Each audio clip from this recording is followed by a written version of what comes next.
WWDB 860 AM Philadelphia and WPEN HD2 Burlington, Philadelphia. The following programming is sponsored by Mark J. Bernstein. The views expressed do not necessarily reflect the views of this station, its management, or Beasley Media Group.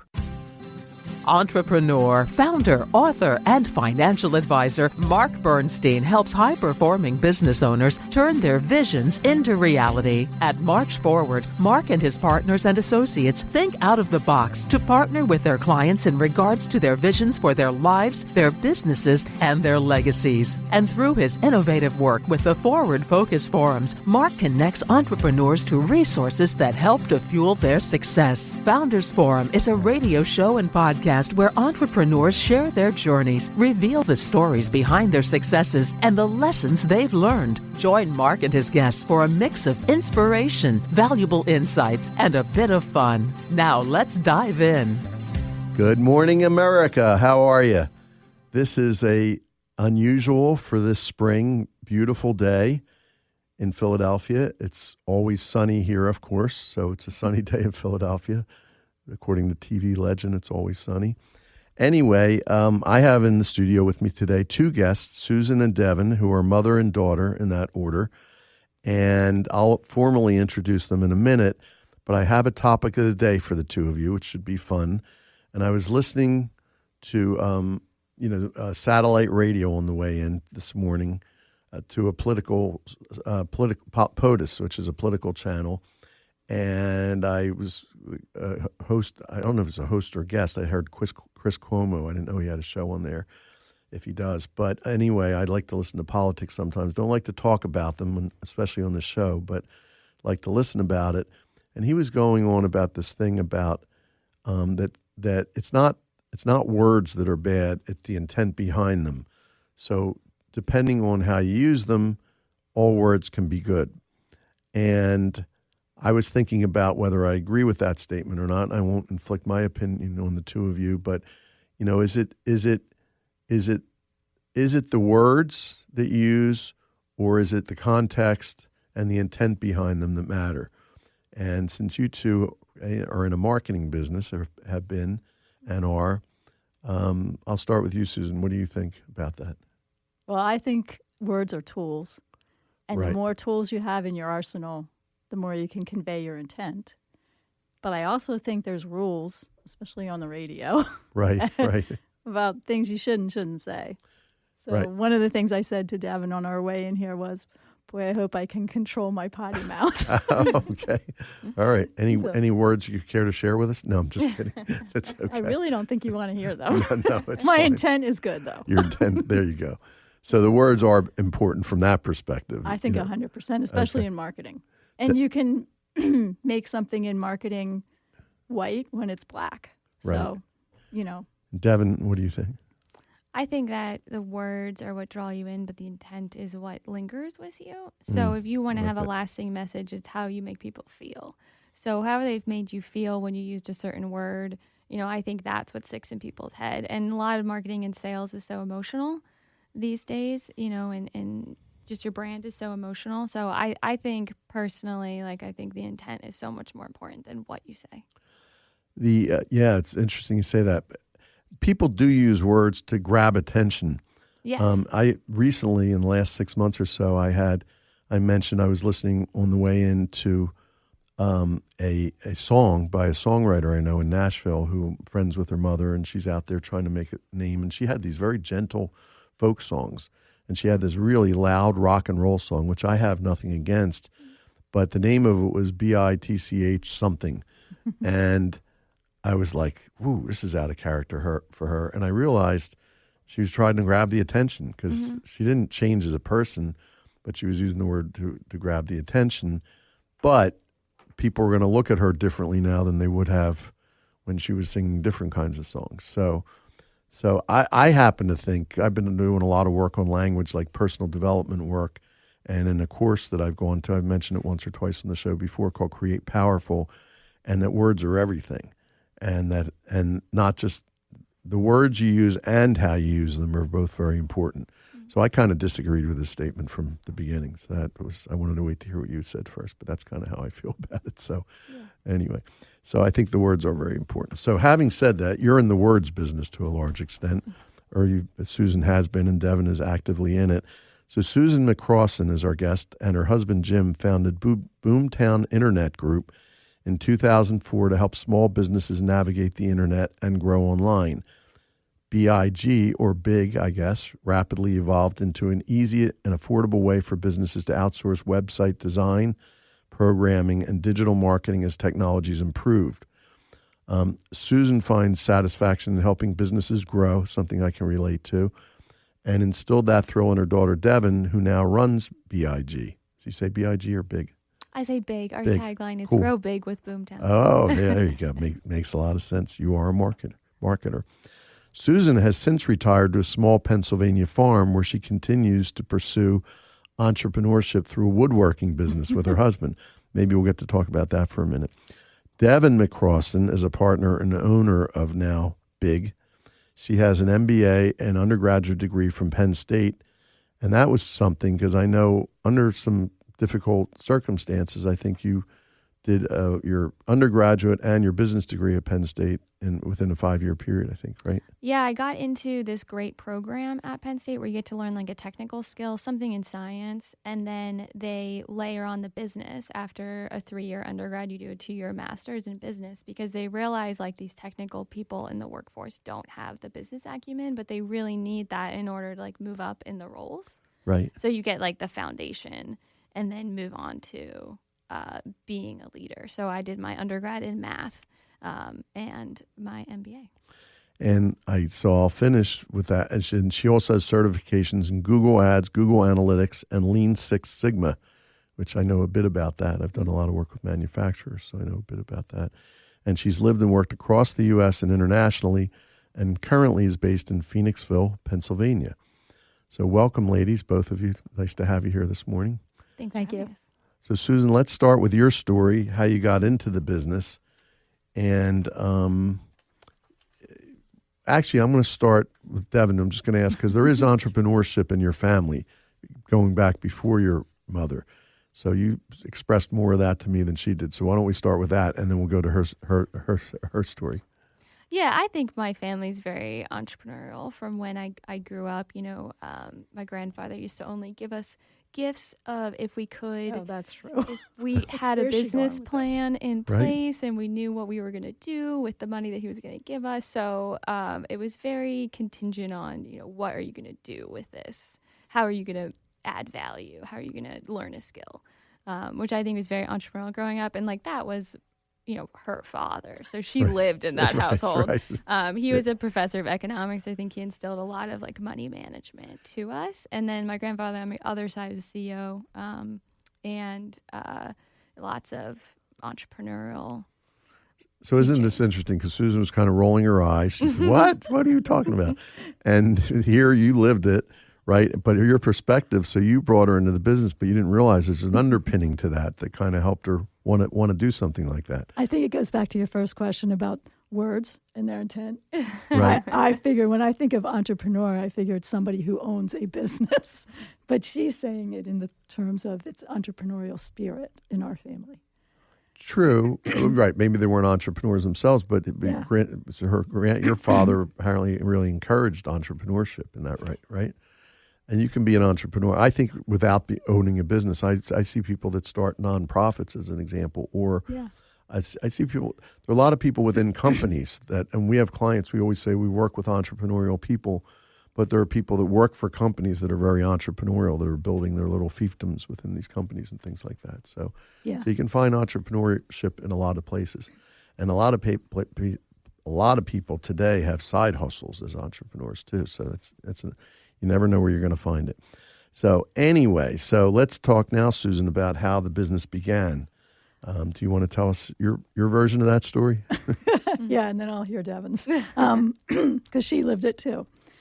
I think it was like my husband was working for a company where he had about 250 people under him, and I was transitioning from being I always had my own company, but it wasn't always Boomtown. And I had taught myself web development, and I was doing database programming and web development on the side. And so you were always an entrepreneur. Always. Right, there you go. We can talk about that another time. But I was raising my 2 kids. I think Devon was 6 or something like that. Yeah.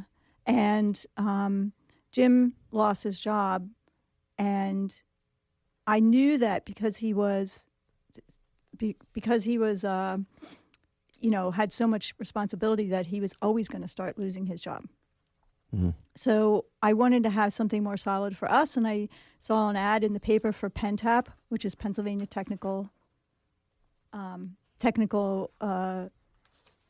Partnership, and they have a grant from the state of Pennsylvania through Penn State to go and help small businesses grow in technology. So I took the job, and I went all over the state of Pennsylvania, putting in intranets, making web development, making websites, and doing some marketing because, of course, nobody knew how to find them on the internet back then. So once I did that for about 2 years, I had built this network up of all of the, state and federal agencies in Pennsylvania, and I knew a lot of people. And I kept saying to Jim, my husband, we should start a business with internet marketing, which wasn't a thing. There was no. That was a pioneer days, right? In fact, we didn't know what to call it. Everyone started calling it SEO, search engine optimization. We didn't know. I kept calling it internet marketing. Right. I think a good stat is people don't really realize Google started in 2001. Yeah. Right. It feels like it's been around forever. I was working at PennTap when Google started, and I remember we all invested in Google. And I think it was $40 or something. Well, it did well with your $40, I would think. Yeah. Right. So, and Facebook and all of them, I remember the day Yahoo came out. It was such exactly. a huge buzz, and everybody was investing in Yahoo. So that was the start, and I worked at PennTap for a little while, and I was allowed only to take clients that weren't in Pennsylvania, or I would violate my PennTap thing. So I did like Delaware and New Jersey clients, and we got them so fast and so many of them that I was working I don't even know how many hours because I was trying to do both jobs. So eventually I quit. And this is how many years ago was this, just for perspective? Over 20. Okay. Yeah. But somewhere between 2000 and 2005, probably. Yeah, it was when Google started, so 2001. Oh, okay, got it. Same year, got it. Yeah. Okay. So that's how we started. And immediately within the first week of starting the business, I met this entrepreneur named Gary Puddles who owned a bunch of call centers, and he offered to buy. Gary and I are friends. We used to play in the same band together. Yes. Yeah, that's why I asked you. Okay, so I'm the guy that got him back into music. So Gary was always hustling, right? Yeah, and he would come up to me and he's like, "I'll buy your business right now." And I was like, "But we have 7 clients." He's like, "It's not the clients, right? It's your model." And but you didn't sell it, obviously. No, but I was like, someone offered you $300,000 at the time. You're like, I don't know, maybe I could come up with another idea. There you go. That's funny. Yeah. So that was funny. We knew it was going to succeed almost right away because, people like Gary. Right. So what was his involvement in the business with you? Oh, well, so he was a call center, and there was a lot of bad press about call centers back then. So he wanted some marketing help, and also his model is to acquire a bunch of call centers and put them under his model. Right. Yep. And so we helped him. He was one of our first clients, and we helped him do that. Oh, that's great. And then he had us come. That's a great success story of yours then too. Yeah, well, he was instrumental in helping us get a lot of call centers because he let me do a presentation on this new thing, internet marketing, to all the call centers. And then we had 60 call center clients in 3 days. Wow. So that was a little overwhelming, and that was a scaling thing I had to figure out. But yeah. Interesting. Very interesting. So we're almost at break time. Let me ask you this really quick. What kind of every every entrepreneur story is just, it's a smooth ride, right? You start it in the business, right? So I wish I could show your faces. We forgot to turn the camera on, so we're only going to get the second half of the show. See, none of us are technical. I know. How about that? It always happens. Anyway, but I wish I could show face because obviously there are challenges. What were your major challenges starting out in the business? Oh, well, even though I'm supposed to have this entrepreneurial background, no one in my family owned a business. Right. So my husband was in business, and he was in management of business for a long time. So he was a big help. And one of our challenges was splitting the company so that I did operations and he did sales and marketing, Right. or sales and administration, really. Okay. I did the marketing. Gotcha. So that was a big challenge in the beginning, was just figuring out who was going to do what, and then getting procedures around and hiring. Like, we had to staff up so fast because it was, it was a really hot thing. Everybody wanted it. And of course, as you know, when you staff up really fast, you make some mistakes. Yeah. So, we had to do a lot of organizational things right off the get-go. So we were talking about earlier as we were preparing for the show, the concept of unique ability. So, right, so you figured out pretty quickly what yours and Jim's unique abilities were, but then realized you had to hire people that had other abilities that neither of you probably had in order to move forward. Because of the right? scale. Yeah, which is really cool. Very good. So with that, we're going to take a quick break, and we'll hear a little bit more about Boomtown, and we'll be right back on Founders Forum.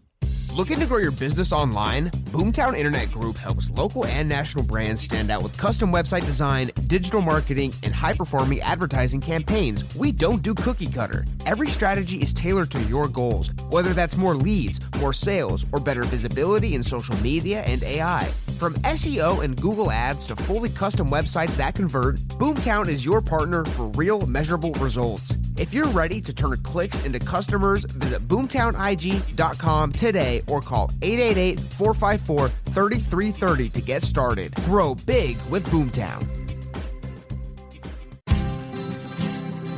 We're back on Founders Forum. It's a crazy morning. So we had forgotten to turn the video camera on. This is the problem with the small-time operation we have here. But anyway, we're recording the second half of the show, so we're back. So your business started to grow. Yeah. At some point, obviously, let's talk about how Devon came into the business. I think this is a good jumping off point. So at some point, you'd grown a lot and probably needed help. You started thinking about doing other things. So tell us about that. Well, Devon first came into the business when she was still in high school because I used a lot of interns for writing at the time. A long time ago, you had to write a lot to be found online. And so I would hire anybody, everybody to write. And Devon was a really excellent writer of the 5-paragraph essay.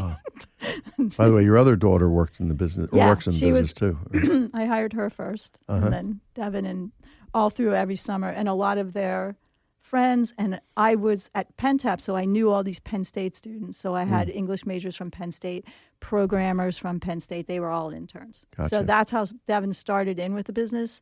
And I would say that Jim and I talked business 24/7. I felt like I was at the business from the day it started. We used her input on a lot of things because there were a lot of things where the business may be something Jim and I didn't really understand as well as maybe a younger person would. Wow. So there were a lot of businesses where we consulted with our kids a lot. Well, Especially when social media came out. Yeah. Like, Right. how are we going to break into Specifically, this? like you guys MySpace. use this. Yeah. It was a young person's game, right? Yeah. So it's pretty interesting that you, first of all, that you were that open to that, and also that you had built in-house, literally, an expert. Right?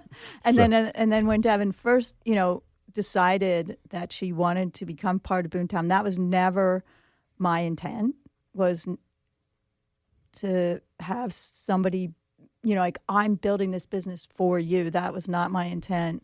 And she was getting really beat up. You can tell this part. Yeah, so I wanted to, work at a big corporation and, have a bigger impact. I felt like, you never want to do what your parents do, right? And then once I was there, I realized, like, talking to the executives at these big corporations, that I did not want their lives and what would I be working towards, and looking at what my parents had built and how happy they were and how successful they were and how much impact they really had on small business. And just we do so much every single day that has a real tangible impact on what we do than like I could have ever had in a corporation. That pretty quickly I realized that wasn't where I should be. And after only like 2 years, they had some challenges with staffing, and they needed help. So I joined with the intention of like learning the business for a year and then taking over. And this was on the heels of you traveling all around and doing all kinds of jobs, right? Yeah. I worked in manufacturing. So we were localizing supply chains, so moving supply chains from overseas back to the U.S. or Mexico or things like that. So what kind of challenges did you face now? Because now you're starting to take over the business. Yeah. And I'm sure there's some things you must have run into.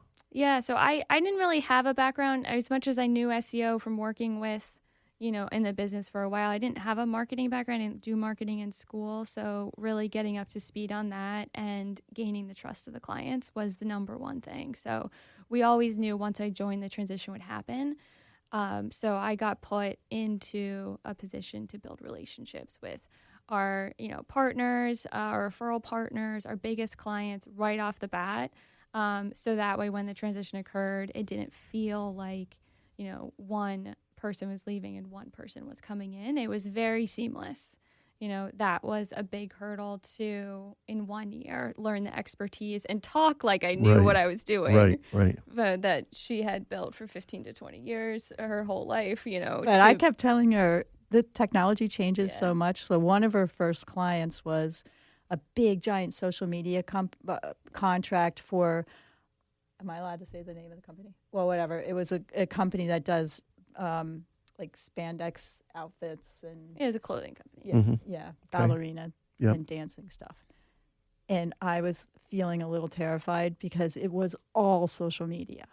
And at the time, I had a Facebook. I had, I had LinkedIn and Twitter and stuff like that, but I didn't know anything about social media. And I'm like, look, this is what I do. I have to figure this out. You do it. Yeah. And that sort of dumped her into it. So feeling confident and valued right off the bat that I was impacting the business is definitely something that helped with the transition. So I have another question too, because full disclosure to our audience. So we're a client of yours, my company. And I found you recommended to you by somebody, so I didn't meet you the way I usually meet people on the show. When I first met you, I thought you come off very young. Even on radio, your voice sounds young, right? And I understand why, because your mother looks very young for her age too. So, but although she has a more mature voice, but I have allergies. Me too. It's husky voice. It's not age. This is allergies. That's what I would say. So, anyways, so I wonder if you came off young to some of these big clients and things like that sometimes too. I think definitely when you first start, but then when you're able to speak with such confidence, people forget it right away. That's exactly what happened to me. You had me won over in about a minute, So, I think I'm aware of it, being already advanced in my career, working with international people, working in supply chains very male dominated. Like I always had that. Come in and be confident in what you're doing, and people will forget that you're a woman or you're young or they treat you the same then. Right. Yeah. Interesting. So you had those challenges. What kind of strengths did you develop as a result of dealing with those challenges? I think, I'm not sure of those challenges. I think one thing, once the transition occurred and I was fully running the business with my other business partners, realizing that I couldn't control everything and I had to outsource. So the first thing that we did, similar to, my mom's story, is invest in talent, was definitely one of the things. And I feel like I have a pretty strong strength at finding the right talent. I think that I was able to identify those like intangible aspects that would make someone a good fit to work at Boomtown. And I think I did a really good job of hiring a team, and I credit a lot of my success to being like let go of control, allow somebody else to be, the expert in that. You have how many employees do you have total?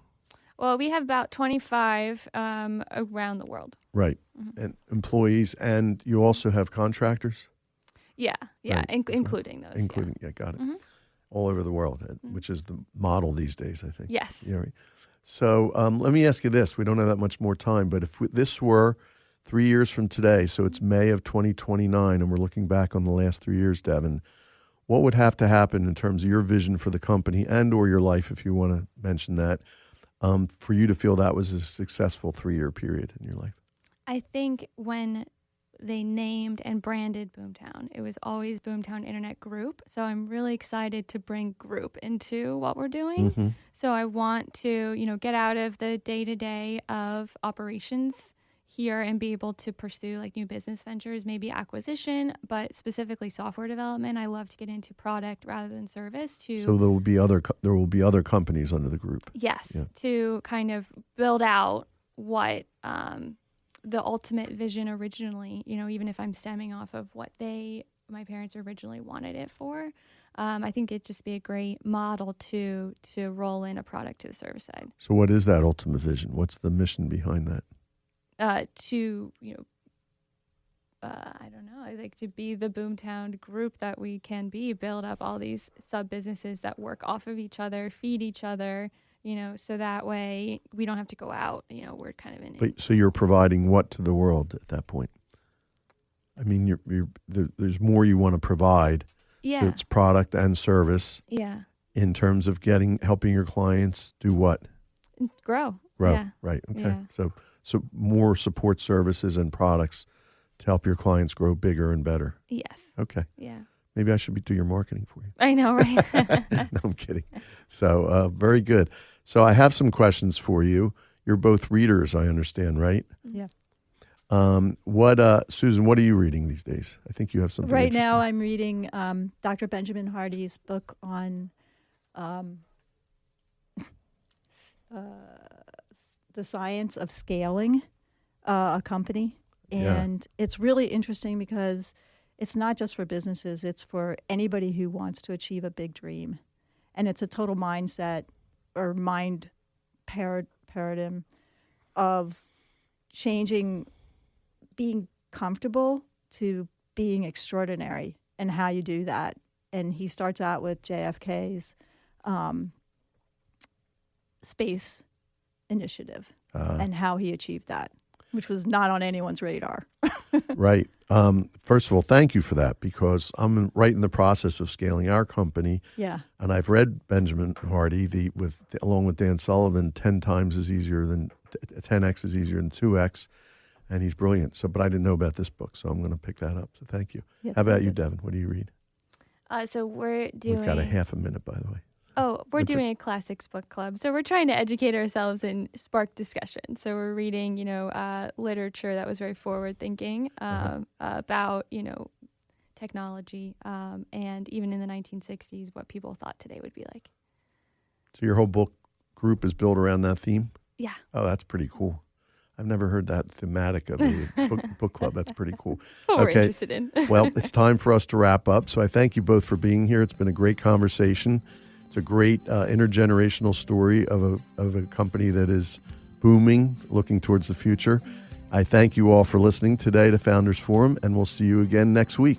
Founders Forum was brought to you in part by March Forward, LLC. We partner with entrepreneurs like you to assist in accomplishing your future vision, your life, your business, your legacy. Comprehensive wealth planning that starts with you, not a product. We hope you enjoyed your time with Founders Forum and that you found something of value to take with you throughout your day. Join us again next week for another episode of Founders Forum on WWDB 860 AM Philadelphia or on your favorite podcast streaming service. Securities offered through DFPG Investments, LLC, DFPG. Investment advisory services offered through Diversify Advisory Services, LLC, Diversify. DAS and DFPG are affiliated entities. March is unaffiliated with DAS and DFPG. Members FINRA/SIPC.